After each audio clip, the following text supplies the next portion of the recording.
When you plant good seeds, you get good fruit. When you plant bad seeds, you get bad fruit. So sometimes you have to pluck the bad fruit out the tree in order to get some new fruit, new good fruit. You know, so it is what it is. And I just want to jump just for a moment. In the update of Corey Grant, the young man that was shot at the BART station in Berkeley by the Berkeley police officer at the BART station, that police officer, unfortunately, is getting out of jail in 7 months, time served, because they say of the time that he's already done, when he should be getting 15 years to life for murdering Corey Grant at the BART station, shooting him in his back when he said that he thought he had a taser, but he had his hand on a gun. And he shot the young man in cold blood, and he bled there and died in front of the world. If you want to see it, just go on YouTube and go to Corey Grant shooting at the BART station, and you can watch it for yourself. And it's live. He gets shot and he dies right there at the hands of a police officer who pulled out a weapon and pulled the trigger and shot out a projectile in his back. I think the worst thing in the world is to be shot in the back. I mean, come on. It's just shot in the back. Anyway, just keep that in mind. Let's go back to the LA County jail system, Scannergate, and John Thomas Horton III, who lost his life in the Men's Central Jail. I know for a fact that there is a pending court date coming up, so keep your eyes on it. Watch it clearly, watch it closely, because the truth and the whole truth and nothing but the truth will come out in this case. John Thomas Horton III had a civil right, a constitutional right, a human right, and his amendment right to live. His amendment rights were violated. His constitutional rights were violated. And his human rights to live were taken away. So my prayer goes out to his family and his close friends.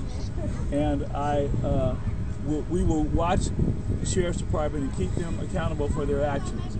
For they are public servants. And their job is to serve and to protect, not to kill. Deadly force should only be used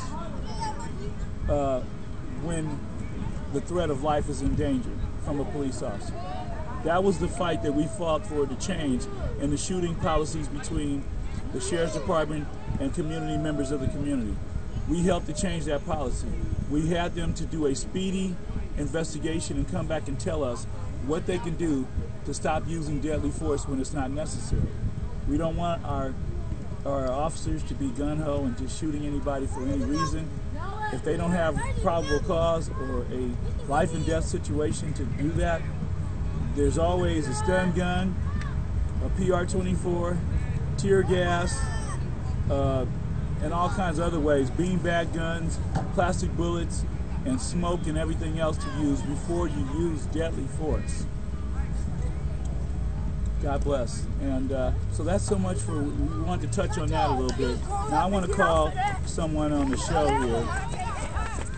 And let's see if we can get someone on the show who is near and dear.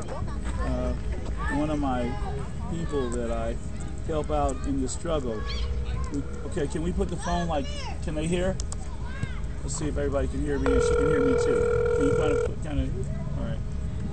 So hey you guys, let's see if we can get Miss James on the phone and talk a little bit to Miss James, and then we're gonna call Twiggy. Hello? Hello, Miss James? Yeah. How are you today? Can you move it this way a little bit? How are you, Miss James? Oh, I'm doing okay. How about yourself? Can you, I'm doing really fine. Could you, today, just for a minute, welcome to the Los Angeles Civil Rights Association Speaks Out. We're happy to have you on the phone, Miss James. And can you say hello to the world? Hello, hi, how you doing? Well, we're live over at the park. We're at the top of Stocker and La Brea. And it's a beautiful day. I can hear everything in the background. Oh, that's beautiful. That's what I want the whole world to hear, how beautiful it is on a Saturday at the park with the kids playing and football practice and parents out here doing it in the community, keeping family what family should be together. Amen. Yeah, let's talk a little bit about your son. Could you tell everybody your son's name? His name is Devin Davis. And could you tell how old your son is now? He's 20 right now. Okay, so how old was Devin Davis when he was incarcerated? He was 17. He was 17. Would you like to tell, is it okay if we could just talk a little bit about your son's case just a little bit? Sure. Okay, now your son had a constitutional right and a civil right to exercise his rights of freedom, right? Correct. His freedom was stolen away when he was 17 years old, right? Correct. Okay, could you elaborate just a little bit on what the charges were? And you sat in all the trial dates, and it had to be really hard on your heart. Yes, it was. Now your son, I'm sorry, go ahead, Ms. James. No, go ahead. What was the question? Now your son, does he have a medical condition? Yes, he does. He had it ever since he was about 5 years old. Okay, what is his medical condition called?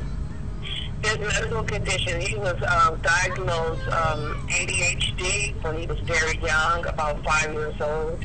Okay, so, and so with him being ADHD, at the age of 17 years old, what was the mindset, his age of mindset, you know, with the ADHD? By him being 17, his mind had just really hit the 5th grade at that time. So he was 17, but on a 5th grade level because he had ADHD. Correct. Okay, so his mind's on a 5th grade level. He's 17 years old. He has ADHD. What is he charged with because of someone else's actions? He was charged with first-degree murder. First-degree murder. Okay. He was tried as an adult, but that's not what I was told by his alternate public defender. Now, what's his public defender's name? His alternate public defender name was Seymour Applebaum. Okay, now, Mr. Applebaum, did he fight for your son's rights in the courtroom? No. He did not fight for your son's rights in the courtroom? He did not.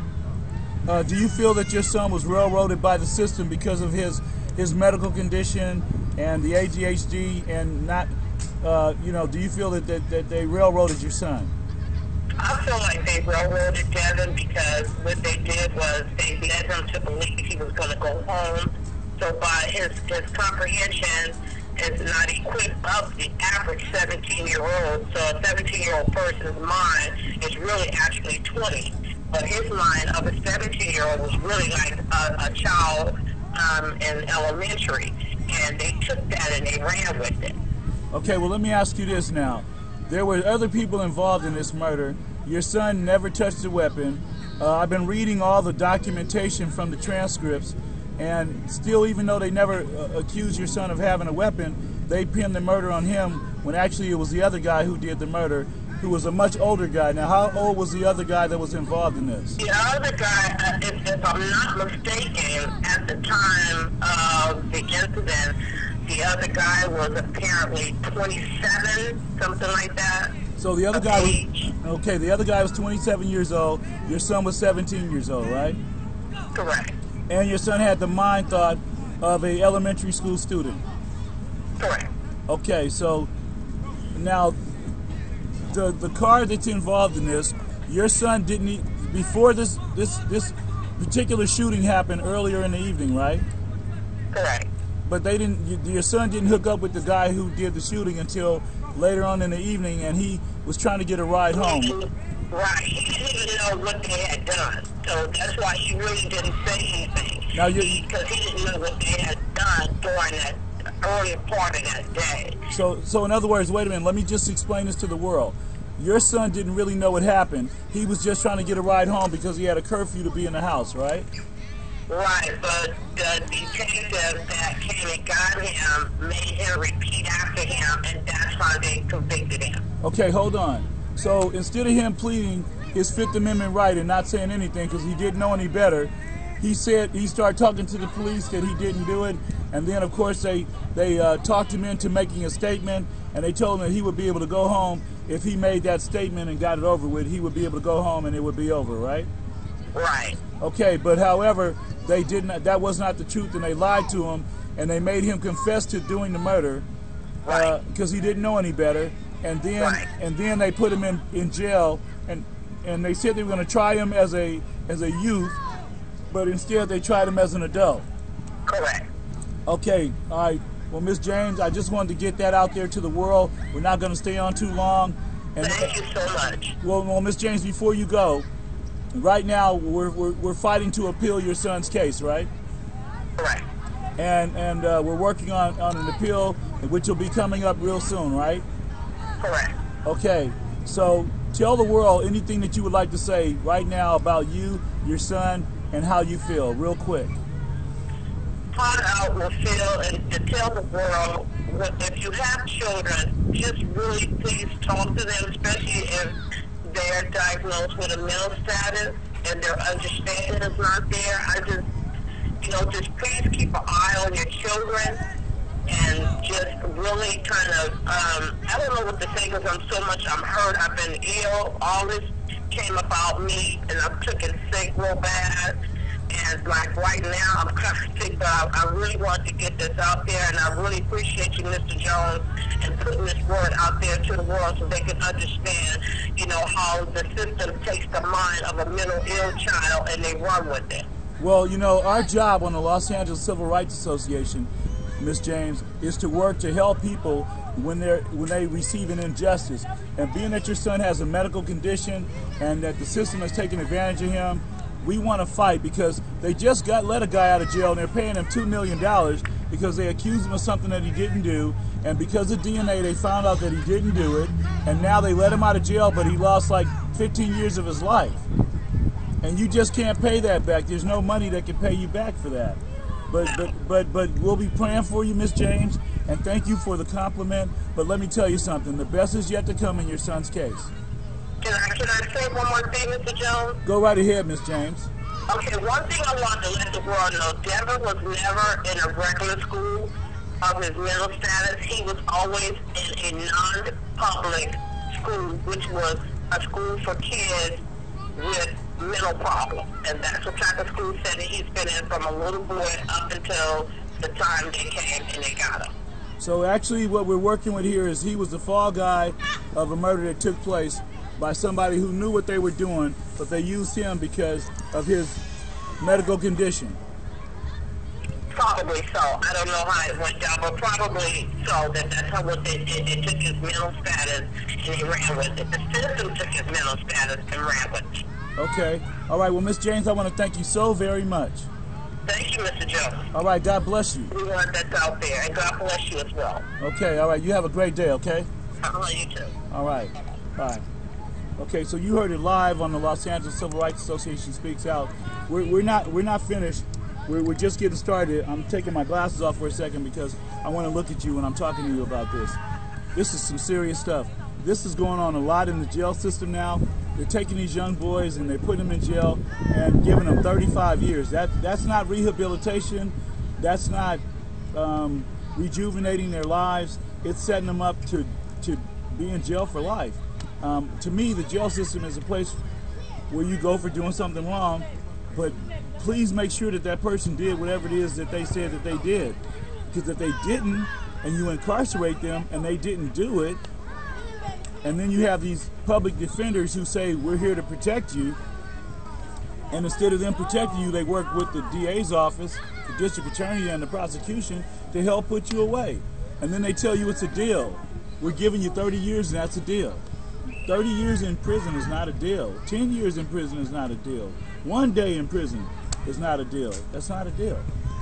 If the time doesn't fit the crime, and if the crime doesn't fit, then they shouldn't do the time. Let's just make sure that our people that are being accused of whatever are really the ones who did whatever they say that they did. All right, so much for that. Let's just shoot the sports real quick in between, because next we're going to go into something a little bit deeper, and it's all deep. It's deeper than the ocean, higher than the mountains, swifter than the rivers. How are we looking over there, Josh? Looking good. Wonderful. Hey, look, last night was a great football game, two rivalry teams. I'm an alumnus of Susan Miller Dorsey High School, so to all the people out there from Dorsey, hello, and all the people at Crenshaw High, hello. Last night, Dorsey played Crenshaw, and I'm just going to say that Dorsey lost. They lost last night. But this goes to the team. It's not over. That's the first game you ever lost. The Lakers just lost the other night to the Denver Nuggets. That's the first game the Lakers ever lost. Carmelo Anthony came in there and did